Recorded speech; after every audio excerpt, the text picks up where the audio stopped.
Hi, everybody, and welcome to the Outdoor Programs Workshop Series for this socially distant school term. I'm Becky. My name is Tamra. And we're going to do this workshop on trip planning tools. So let's get started.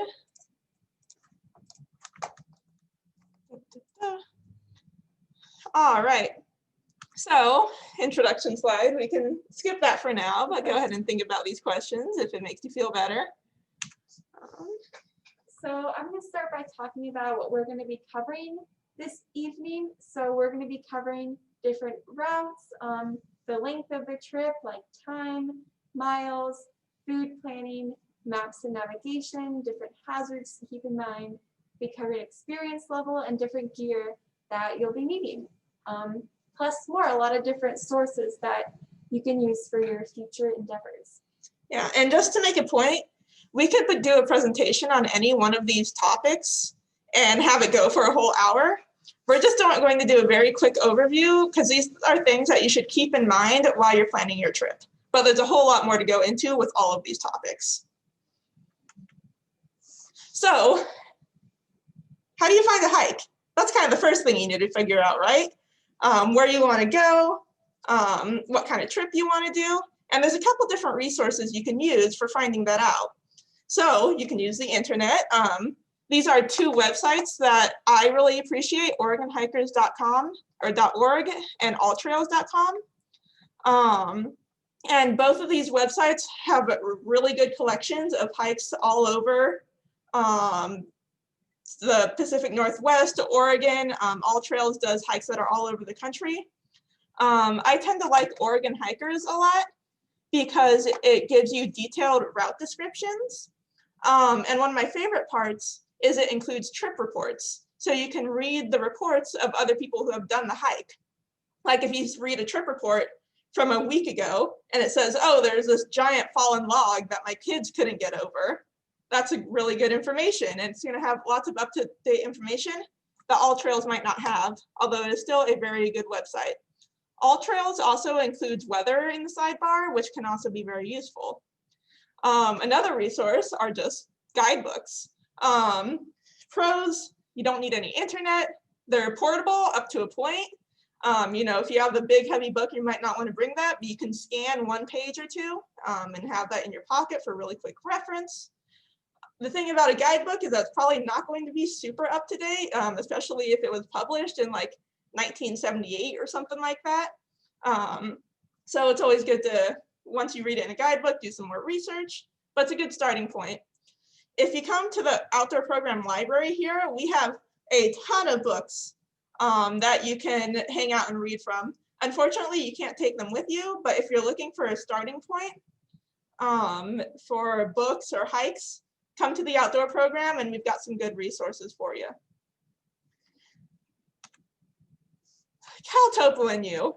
What's Caltoppo? Maybe you've heard of it, maybe you haven't, but it's an incredibly useful resource, which is incredibly in-depth and hard to cover in 10 minutes, but I'm going to do my best. So Caltoppo, I'll go ahead and go to the website now, is a mapping tool that is used to map your route. And it'll give you a lot of really useful details, such as the elevation that you gain on your hike, the contours of the land and landmarks.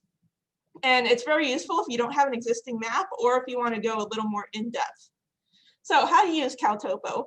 Well, first you find your hike for your hike. So for an example, I've gone to Oregon Hikers and I've looked up a hike and I decided on Frog Lake Butte Loop hike.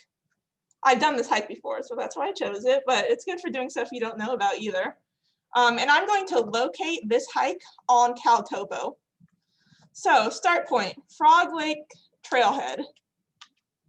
Sometimes you can just type that right into the search bar and it'll bring you right to the correct spot. However, there are many hikes that have the same name and it might accidentally bring you to a Frog Lake Trailhead in like Minnesota or something like that. So another thing to find your starting point is to look up the coordinate points of your trailhead. So Oregon Hikers has that too. If I look at the trailhead, I can just paste this latitude and longitude into Caltoppo, and it'll bring me to my starting place. So you can see down here that Oregon Hikers already has a map, but I want to draw my own because I want to know what the elevation profile looks like on this hike. So to start, I'm going to find the starting point that is on this map that is already here. So the Frog Lake Snow Park is right there. So that's my starting point. You look over here and there's a lot of different kinds of maps you can start out with. This is the one I normally use, the Map Builder Topo, but you can click on other ones and have different views of the land that you're going through, such as there's another topo map. Forest Service is also useful. Aerial Topo Hybrid. It's very cool looking. I don't have a whole lot of uses for it, I found, but maybe you do. And a whole lot of just really interesting ways to look at this map. For now, we're going to stay on the Map Builder Topo because that's kind of the easiest for me to use. And I'm going to put a marker at my starting point. So I'm going to go over here, add new object, add a marker. I can name this starting point / ending point because I'm going to end there too. It's a loop hike. Going to hit OK. And I'm going to drag this point over my starting point. Woof. That was oh my goodness. That was a scary thing. So here is my Frog Lake Snow Park, and I'm going to start there. Let me admit someone in here really quickly. Welcome, Ian. I'm going over Caltoppo right now. So I have my starting point, and now I'm going to draw my route. If I use this map for reference, I can see that the route goes around the left side of Frog Lake. So I'm going to start drawing that in. You can see once I click the Add New Object and add a line, it highlights all the roads and trails that are there. So I'm going to start at my starting point, click, and it'll automatically trace these roads. So I'm going to go ahead and trace the route that I saw on that map on Oregon Hikers. And it goes all the way around this lake. And then I look back here and I see, oh, it goes along the right side of the lake. There's not a trail there, but I can still click and create my path. See our reference here. It meets back up at the campsite there. And then we're off on our Frog Lake Butte Trail. Now, every once in a while, you're going to want to stop the section just in case you make an error. So to end this section, I'm going to double click. And then if I want to keep drawing the rest of the trail all along this line here, I'll add a new object and add a line, and I'll keep tracing it. What's important now is that you can look at this line segment that I just drew and click on this graph icon right here, and it will give you the profile of your hike. You can see that dot tracing it. You can see it's flat, it's flat, it's flat, it's flat, and then bam, we start going up. And you can see that this whole section is 2.58 miles, and we have a total elevation gain of about 1,000 feet. So this is information that you wouldn't know just by looking at a map, and that's why Caltoppo can be very useful. And you know, I can even name this part of the trail. I can say like first section, and then I say, oh, maybe we want to do lunch next. So I'm going to put a point there, and I'm going to write lunch. And you can do so many things with Caltoppo. That's all I'm going to go over right now because it's super extensive. But just know this is a really great mapping tool if you want to get a really close look at the profile of your hike and how much exertion you're facing. All right, so let's go back to our presentation. I full screen this. Is that good? That's good. Okay, that's good. This is also available in mobile, but you have to pay a subscription. So just know that. So once you've drawn out your map, you want to know, how long is it going to take me to hike this? I need to plan out my day, I need to plan out lunch, I need to plan out dinner, and that kind of stuff. So these are not hard and fast rules, but a good baseline to use is that on average, carrying a heavy pack, person of like pretty basic fitness level, they're going to hike 2 miles every hour. So if you've got a 4-mile hike, well, that's going to take you 2 hours because you're doing 2 miles an hour. For every 1,000 feet in elevation that you gain, you can go ahead and add another hour onto that. So you've got a 4-mile hike, but you're going up 2,000 feet. Now you're looking at a 4-hour hike. Similarly, if you're descending, you might think you'd go faster, but you're actually going to be hiking slower than normal because descending can be really sketchy and you have to go slowly so you don't fall and maybe you're tripping down rocks. So for every 1,000 feet that you descend, you can go ahead and add another ½ hour onto your total trip time. As I said, your mileage may vary greatly. These times are going to vary depending on the age and fitness of the people who are hiking, how many people. If you have a group of 12 people, it's going to take a lot longer to coordinate them and get going than if it's just you and your buddy. What the weather is, if it's looking like foul weather, you're going to have to probably take some more time. What your method of travel is, if you're snowshoeing, that's going to take longer to hike at that distance than it would normally.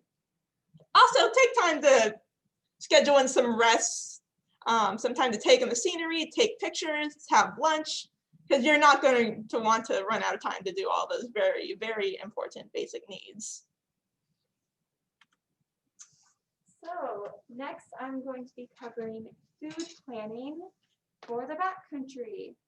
So basically, as you in the middle there, as you're going out, you have to remember that you're going to be very hungry and very exhausted.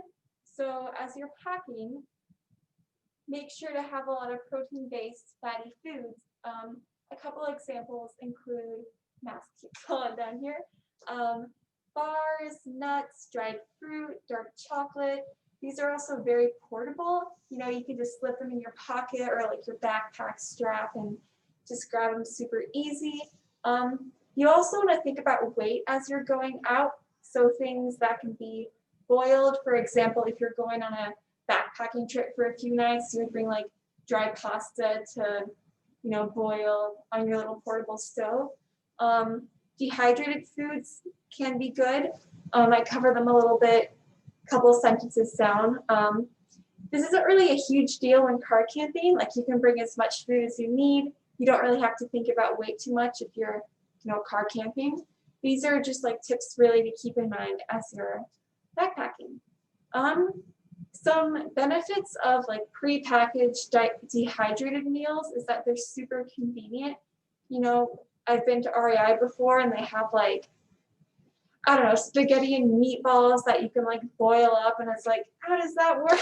You know, but they're quite expensive, definitely spendy.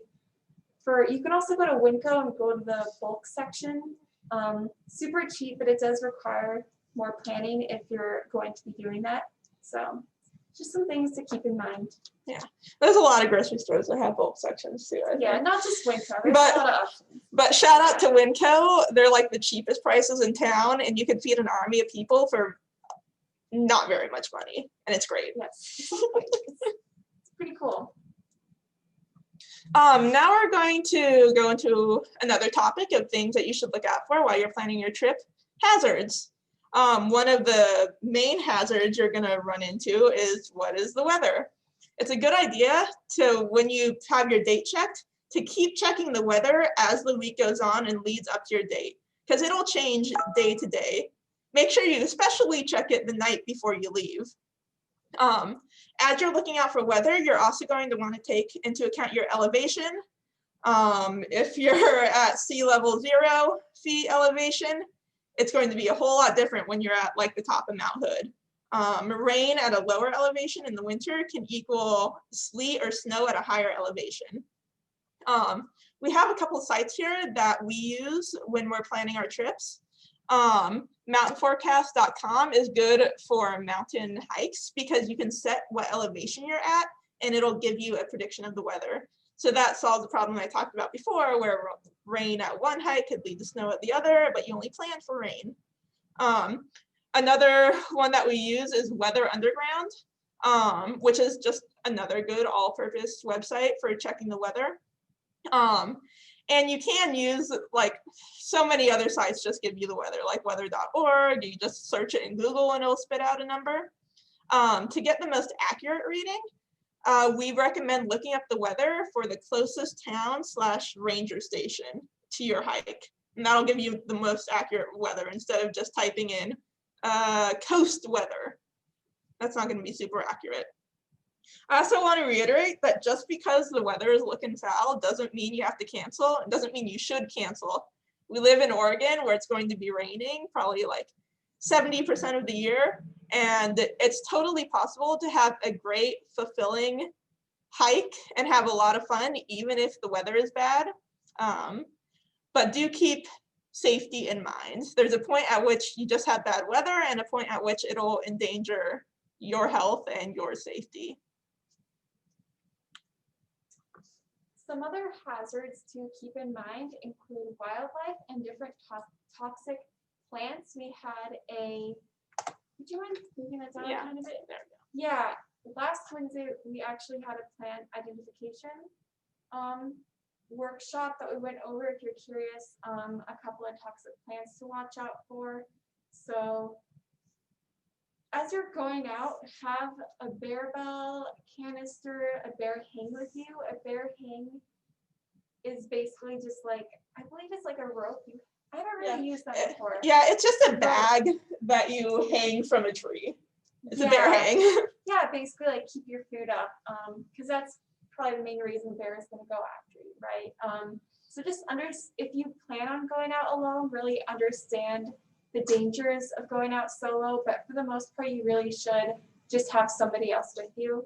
Some other things to keep in mind, always have first aid with you. We'll be discussing this later on tonight as well. Know how far you are from care. So if you're going out to Mount Hood, for example, look up like the nearest hospital, emergency care, etc. Like know where you can go if there's an emergency. And sort of like an escape route as well, which you can put in Caltoppo. Always let other people know your plans, like where you're going, how long you're going to be gone. Even if you're in a group, there should be someone in civilization who knows where you are in case anything goes wrong. Yeah, and in Oregon especially, I recommend you look up what poison oak looks like and look up what it looks like in all seasons. Because in terms of toxic plants, that is going to be one that you're going to be seeing probably in many different places. Yeah. So first aid prep. This is a car camping edition. That diagram is super fancy and extensive.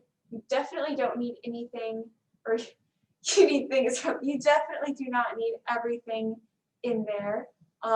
Some optional items include like safety pins. I don't know why I put rope there. Resuscitation mask, face shield.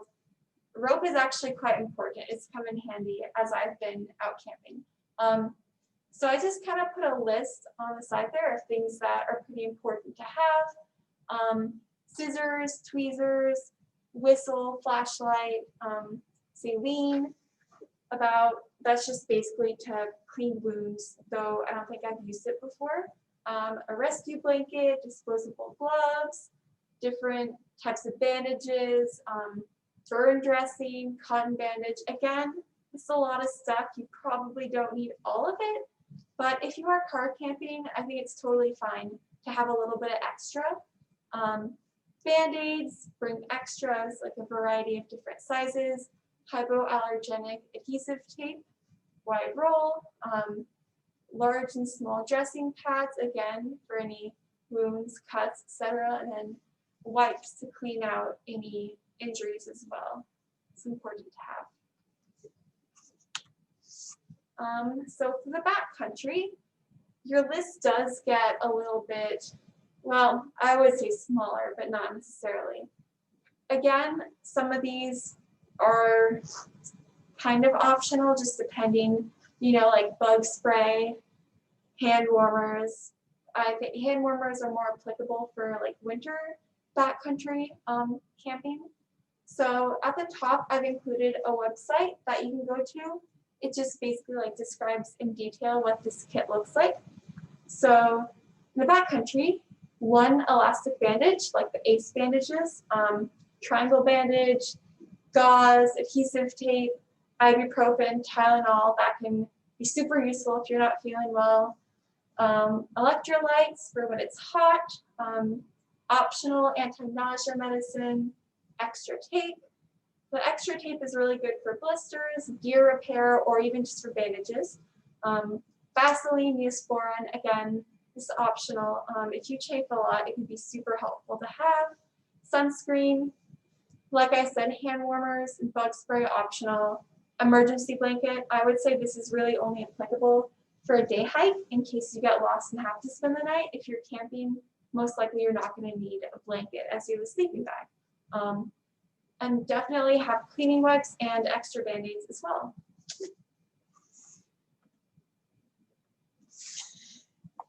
All right, so there's a lot of other miscellaneous things that you should keep in mind while you're planning your trip.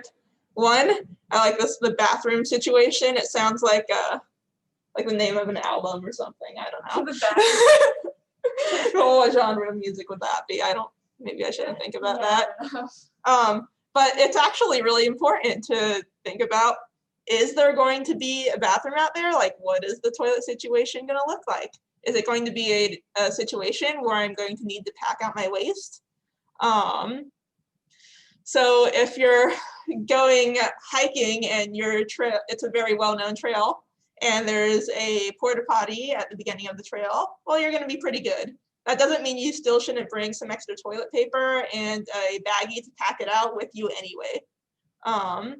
If you're going out in the winter, you should know that best leave no trace practice is to pack out your waste. All of your waste. So you're gonna have to keep that in mind when you're heading out. It can be a little awkward to talk about sometimes, but honestly, this is so important when planning a trip and for your health. You don't want to be uncomfortable out there. Yes, to be completely honest here, you're gonna carry out your poop in a bag, basically. Yeah. Just saying. if you're snow camping, that's gonna be. Like, that's inevitable. At some point during your outdoor career, it might happen. Also think about water sources. If you're doing a day hike, you're probably just going to bring all your water with you. You should have at least 2 liters of water. But if you're doing an overnight, either car camping or backpacking, you might have to bring water purification with you. And you should also figure out, what are my water sources going to be? If you are backpacking and you come to realize that there's actually no other water sources, you're going to either have to A, change your plan, or B, bring enough water to last you your entire trip. And you should know that water is extremely heavy. So just another thing to keep in mind as you're planning your trip. There are lots of different methods of water purification. Some are very light and low tech, such as just chlorine drops, and some is a bit more tech and more expensive, like a SteriPen. Another thing to keep in mind, are campfires allowed? I think we all felt the impacts of the smoke this year and in years before. Knowing fire etiquette is very important. If you're relying on fire to cook your food, you're going to have to make sure that wildfires are, or not wildfires, that campfires are allowed, both at your site and the time of year that you're going. A lot of times, campsites will have just a blanket fire ban during high danger months, like the summer. There are a lot of hikes that are super popular and might be crowded. You might have to leave kind of early if you want to get your parking spot. A lot of hikes on Mount Hood and the Columbia River Gorge are like that. And a lot of hikes in the area also require some sort of parking pass. Maybe it's a Northwest Forest Pass or a Washington Discover Pass, or if you're going in the winter, a Snow Park Pass. So you need to figure that out before you go. The OregonHikers.org website that I mentioned before that mentions if you need some sort of parking pass. It'd be a really big bummer to drive for hours out to your trailhead and then have to turn around because the park ranger saw you park without a pass.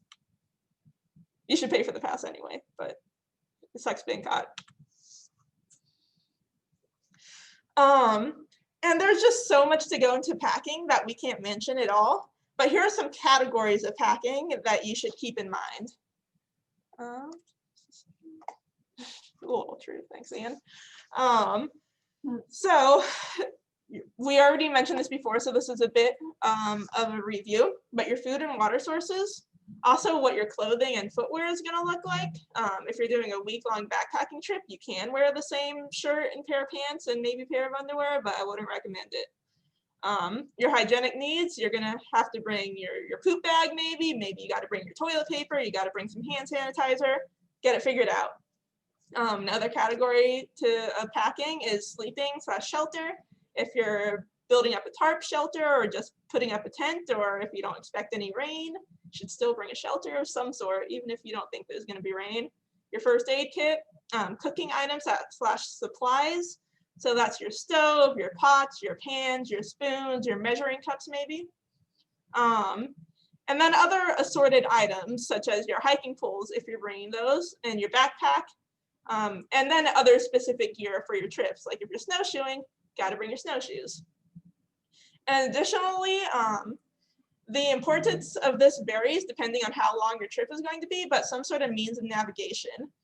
Maybe you're just doing a day hike and your navigation is a map printout that you printed from Oregon Hikers, and that'll be great for your day hike on a well-trafficked trail.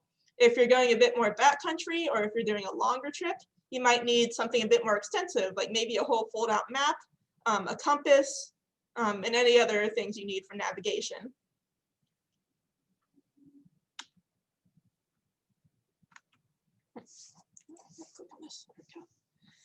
All right, so that's the majority of our presentation. Now that you've learned all this, and you can click back if you want to, we wrote up a couple of scenarios. So these are just little thought exercises to think about how you would plan this trip and what you would bring with you. So I can like read out the first two scenarios, and then you can read out the second two. Should we like give out an answer or just? I mean, we could. We give our opinion. Yeah, give our thoughts about each scenario. Yeah, let's do that. Yeah. All right, so scenario one, you are in the Pacific Northwest, so you're here in November, which is almost now. Yeah, it's kind of close. Week, right? You're going on a backcountry day hike with your elderly guardians. What are some factors that you should take into consideration? This is a term that we've used a couple times during this presentation, but officially backcountry means that you're more than 3 hours from definitive care. So to hike back to the trailhead, get in the car and drive to the hospital would be 3 hours. So the first thing I would think about if I were bringing my parents hiking with me is that they're like in their 60s and 70s, and I wouldn't want to choose a trail that would be too strenuous. Mm-hmm. Yeah, it's actually kind of funny. My grandma, she's 70, almost, I think she's like 75-ish. I don't know exactly. She actually completed South Sister. It's a hike kind of in southern. I know, it's funny. No, that's awesome. No, it is really cool. I think it's like Southern Oregon. I haven't really done it before actually. So it's like 6 miles, just like steep uphill. She's done it. So if I were bringing her, like I would choose a really challenging hike. So it just really depends who they are. Generally though, like Becky said earlier, if it's like a 4-mile hike, it's relatively flat. Maybe you could like give yourself like 6 hours for that. If the weather is bad and it's like, it's November, you know, it's going to be cold, rainy, in the backcountry, different terrain. So those are things that I would keep in mind based on my experiences. Yeah, your grandma is very different from my parents. Yeah. All right. That's right. Scenario number 2. You and 3 friends want to do a 2-night car camping trip. They have never been camping before. How would you go about planning this trip? Also, Ian, if you want to chime in about this, you're welcome to as well. If you're still hanging out there. Yeah. I guess my take is that it doesn't matter too much if you're car camping. Yeah. You would just go. Yeah, bring a tent, bring stuff to stay warm at night. Yeah. Here's that. Yeah, you might want to bring a water jug full of potable water, Yeah, totally. depending on what campsite you're going to. Maybe bring a cooler full of beers. First aid. Yeah. First Oh aid. yeah, first aids. Before first aid. Yeah. I mean, I think the biggest risk on those trips is getting lost on backcountry crazy roads if you're doing that. Yeah. A map, something. Another thing that I just thought of that might be good to take into consideration is your internet access.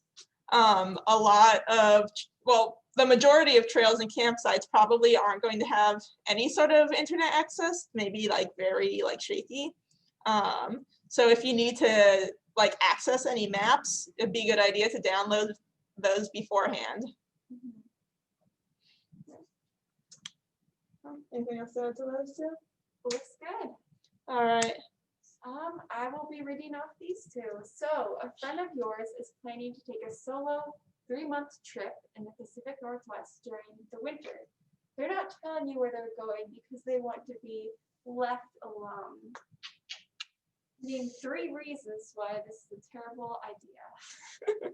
Oh, we upgraded from bad idea to terrible idea. Yeah, because now that I read it over, I realize it's not very smart.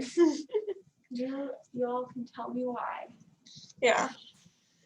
Well, I would say that not telling anyone anything about the approximate dates of where you're going to be during this 3-month trip is a bad idea.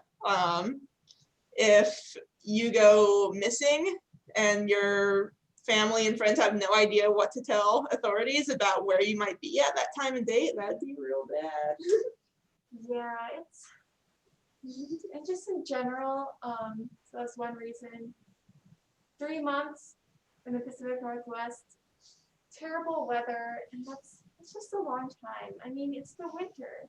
I guess it really depends where they're going, hypothetically. Yeah, it's just tell people where you're going. Maybe don't go alone, especially in the winter. Just overall, it's not a great situation. Yeah. And not saying there aren't situations where you can do this, so there are definitely situations where you can do a 3-month solo trip. People do it all the time, but it's really, you have to figure out what your experience level is, and you need to take the necessary precautions to ensure that you're going to be safe. And if there is an accident, you have some way to receive or transmit your distress. So scenario number 4. You're planning a backcountry 3-night trip with your friends this fall. What are 4 different things that you should keep in mind before heading out?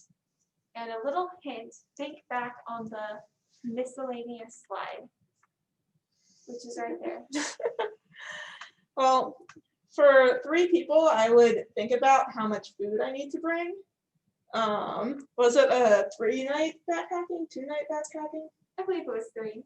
So that's going to be a lot of food, and we're going to be very hungry. So that's the first thing I would think about. Yeah. The bathroom situation, 3 different people.